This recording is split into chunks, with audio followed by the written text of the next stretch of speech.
बिस्मिल्लाहिर्रहमानिर्रहीम।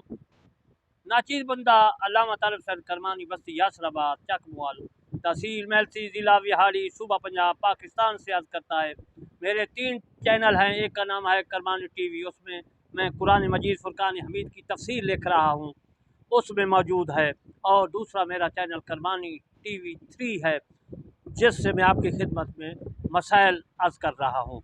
और तीसरा मेरा चैनल, उसका नाम है करमान अकबर करमानी, उसमें भी दीनी मसाइल है। आपने तमाम को सब्सक्राइब, लाइक, कमेंट और शेयर करना है। हर इंसान हर के कान में अल्लाह का कलाम पहुंचाना है, इस्लाम पहुंचाना है और रसूलुल्लाह सल्लल्लाहु अलैहि वसल्लम का फरमान पहुंचाना है। मेरे दोस्तों, हर इंसान के कान में पहुंचेगा अल्लाह का कलाम तो आपको सवाब होगा, मुझे भी सवाब होगा। अब मैं आपको मकरूहात के मुतल्लिक मसाइल अर्ज़ करता हूँ। और चाहिए ये कि ये किसी को इशारा करे और उसे ये चाहिए कि पीछे ना हटे, उस पर से कराहत दफ़ा हो गई। ये मसला फ़तहुल क़दीर में मौजूद है। फ़र्ज़ की एक रकात में किसी आयत को बार बार पढ़ना हालत इख्तियार में मकरूह है और उज़र से हो तो हर्ज नहीं। यूं ही एक सूरत को बार बार पढ़ना भी मकरूह है। ये फतावा आलमगीरी में मौजूद है मसला।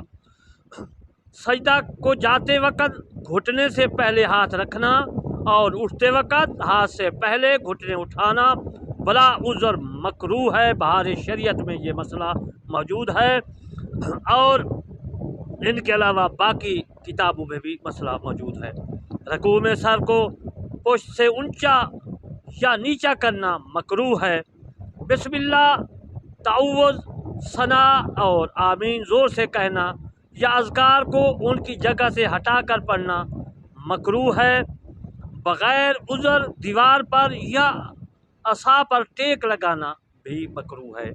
और उज़र से हो तो हर्ज नहीं है, बल्कि फ़र्ज़, वाजिब, सुन्नत, फजर की क़ियाम में उस पर टेक लगाकर खड़ा होना फ़र्ज़ है, जबकि बग़ैर उसके क़ियाम ना हो सके तो हर्ज नहीं है। बल्कि फ़र्ज़, वाजिब, सुन्नत, फजर के क़ियाम में जिस तरह मैंने अर्ज़ किया कि उस पर टेक लगाना, खड़ा होना फ़र्ज़ है, जबकि बग़ैर उसके क़ियाम ना हो सके, जिस तरह मैंने पहले अर्ज़ किया। जैसा कि बैस क़ियाम में ज़िक्र मैंने अर्ज़ कर चुका हूँ। रकू में घुटनों पर और सजदों में ज़मीन पर हाथ ना रखना मकरूह है। ये फतावा आलमगीरी में मसला मौजूद है। अमामा सर से उतार कर ज़मीन पर रख कर देना या ज़मीन से उठाकर सर पर रख लेना मुफ्सद नमाज नहीं, अलबत्ता मकरूह है। ये भी मसला फतावा आलमगीरी में मौजूद है, वो भी मेरे पास है। आस्तीन को बिछाकर सजदा करना ताकि चेहरा पर खाक न लगे मकरूह है। और बराहे तकब्बुर हो तो कराहत, तहरीम और गर्मी से बचने के लिए कपड़े पर सजदा किया तो हर्ज नहीं है। ये भी मसला आलमगीरी किताब में मौजूद है, बहार शरीयत में भी मौजूद है। आयत रहमत पर सवाल करना और आयत अज़ाब पर अपना जो है अल्लाह तबारक व तआला से पनाह मांगना मुनफरद नफल पढ़ने वाले के लिए जायज़ है। इमाम मुक्तदी को मकरूह है और अगर मुक्तदियों पर शक्ल का बहस हो तो इमाम को मकरूह तहरीमी है। दाहिने बाएँ झूमना मकरूह है और तरावी यानी किसी कभी एक पाँव पर जोर दिया कभी दूसरे पाँव पर, ये सुन्नत है। ये किताब हुलिया में मौजूद है। उठते वक़्त आगे पीछे पाँव उठाना मकरूह है और सजदा को जाते वक़्त दाहिनी जानिब ज़ोर देना और उठते वक़्त बाएं पर ज़ोर देना मुस्तहब है। ये मसला बहार शरीयत में मौजूद है। नमाज में आंखें बंद रखना मकरूह है, मगर जब खुली रहने में खुशू न हो तो फिर क्या है, बंद करने में हर्ज भी नहीं है, बल्कि बेहतर है। दुर मुख्तार ने इस मसले को लिखा है और इसकी शरह है रिद्दुल मोहतार, फतावा शामी जिसको कहते हैं, उसमें भी ये मसला मौजूद है। सजदा वगैरह में किबला से उंगलियों को फेर देना मकरूह है। ये मसला फतावा आलमगीरी में मौजूद है। जूं या मच्छर जब इज़ा पहुँचाते हूँ तो पकड़ कर मार डालने में हर्ज नहीं। इसलिए दूसरे गुरु जो आपको अहले हदीस कहते हैं, उन्होंने इस मसले पर जो है फतवे दिए हैं कि हनफियों के कैसा मज़हब है हनफियों का कि नमाज भी पढ़ते हैं, जुओं को भी मारते रहते हैं। मेरे दोस्तों, किसी पर इतराज़ नहीं करना चाहिए। यानी जबकि अमल कसीर की हाजत न हो, ये मसला बहार शरीयत में है। इमाम को तन्हा महराब में खड़ा होना मकरूह है, और अगर बाहर खड़ा हो सजदा महराब में किया, या वो तन्हा जो है ना था या ना हो, बल्कि उसके साथ कुछ मुक्तदी भी महराब की अंदर हूँ, तो हज नहीं। यूं ही अगर मुक्तदियों पर मस्जिद तंग हो तो महराब में खड़ा होना मकरूह नहीं है। ये मसला दुर मुख्तार में भी मौजूद है, ये मसला आलमगीरी में भी मौजूद है। इमाम को जो है दरों में खड़ा होना भी मकरूह है। यूँ ही इमाम जमात उला को मस्जिद के जाविया और जाने में खड़ा होना मकरूह, उसे सुन्नत यह है कि वस्त में खड़ा हो, और उसी वस्त का नाम महराब है। खा वहाँ ताक मारूफ हो या न हो, तो अगर वस्त छोड़कर दूसरी जगह खड़ा हो, अगरचे उसके दोनों तरफ सफ के बराबर बराबर हिस्से हों, ये भी मकरूह है। ये मसला रिद्दुल महतार में मौजूद है। इमाम का तन्हा बुलंद जगह खड़ा होना मकरूह है। बुलंदी की मिकदार ये कि देखने में उसकी ऊंचाई ज़ाहिर जो है वो मुमताज़ हो। फिर बुलंदी अगर कलील हो तो कराहत तंज़ीही, वरना ज़ाहिर तहरीम। इमाम नीचे हो और मुक्तदी बुलंद जगह पर, ये भी मकरूह और खिलाफ सुन्नत है। ये मसला दुर मुख्तार में मौजूद है, और बहार शरीयत ने दुर मुख्तार से भी लिखा है। बहार शरीयत ये सफ़ा नंबर 253 में मौजूद है। काबा मुअज़्ज़मा और छत की जगह पर नमाज पढ़ना मकरूह है। फिर इस मसले को सुन लें। मस्जिद की छत पर और काबा मुअज़्ज़मा की छत पर नमाज पढ़ना मकरूह है कि उसमें तर्क ताज़ीम है।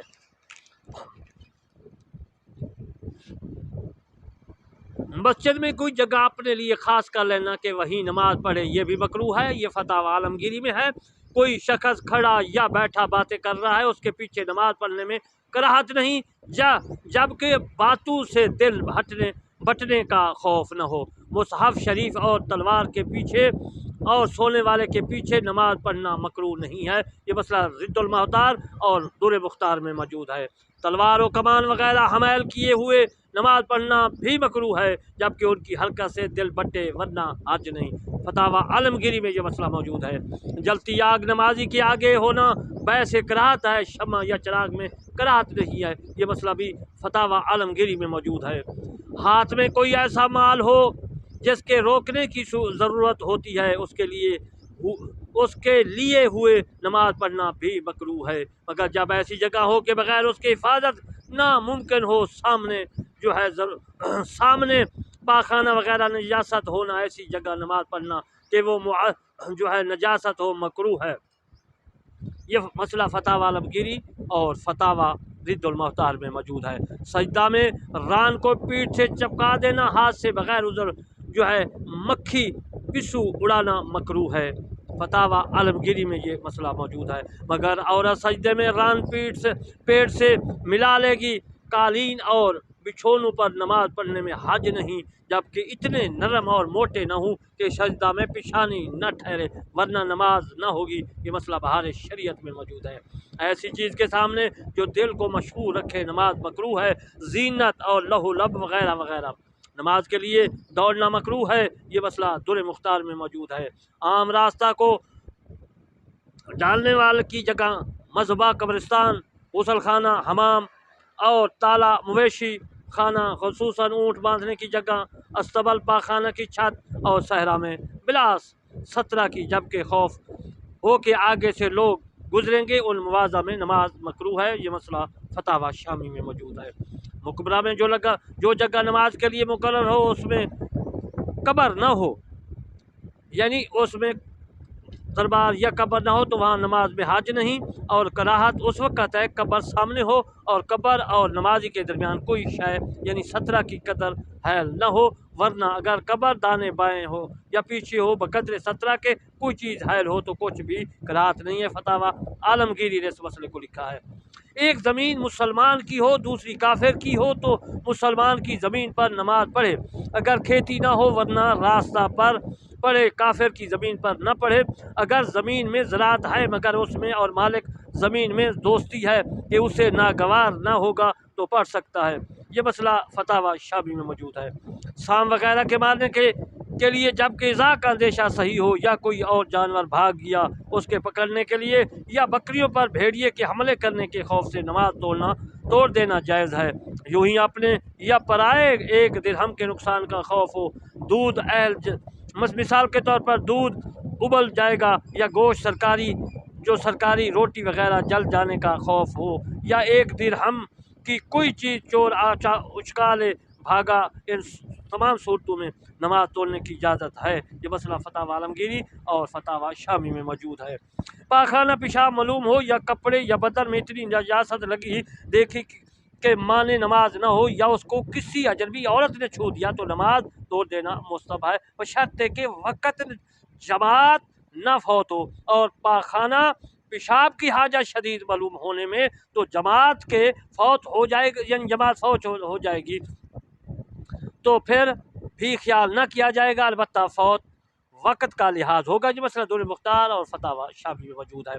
कोई मुसीबत ज़दा चीज़ जो है मुसीबत ज़दा याद कर रहा हो, उस नमाजी को पुकार रहा हो या मुतलकन किसी शख्स को पुकारता हुआ या कोई डूब रहा हो, आग से जल जाएगा या अंधा राह कुएं में गिर पड़ता है या गिर जाएगा तो इन सब सूरतों में नमाज तोड़ देना वाजिब है, जबकि ये उसके बचाने पर कादिर हो। ये मसला दुर मुख्तार में भी है और ये मसला रिद्दुल मुख्तार में भी मौजूद है। माँ बाप, दादा दादी वगैरह असूल के महज बुलाने से नमाज कता करना जायज़ नहीं, अलबत्ता उनका पुकारना भी किसी बड़ी मुसीबत के लिए हो, जैसे ऊपर मैंने अर्ज़ किए हैं मसले, तो फिर नमाज को तोड़ दे। हुक्म फ़र्ज का है और अगर नफल नमाज है, उनको मालूम है कि नमाज पढ़ता है तो उनके मामूली पुकारने से नमाज न तोड़े और उसका नमाज पढ़ना उन्हें मालूम न हो और पुकारा तो तोड़ दे और जवाब दे अगरचे मामूली तौर से बुलाएं। ये मसला दुर मुख्तार और रिद्दुल मुख्तार में मौजूद है। इंशाअल्लाह बकिया मसाइल में इकाम मस्जिद के बयान के मुतल्लिक़ अर्ज़ करूँगा और मेरे चैनल को ज़रूर सब्सक्राइब, लाइक, कमेंट करना है। वमा अलैना इल्लल बलागुल मुबीन।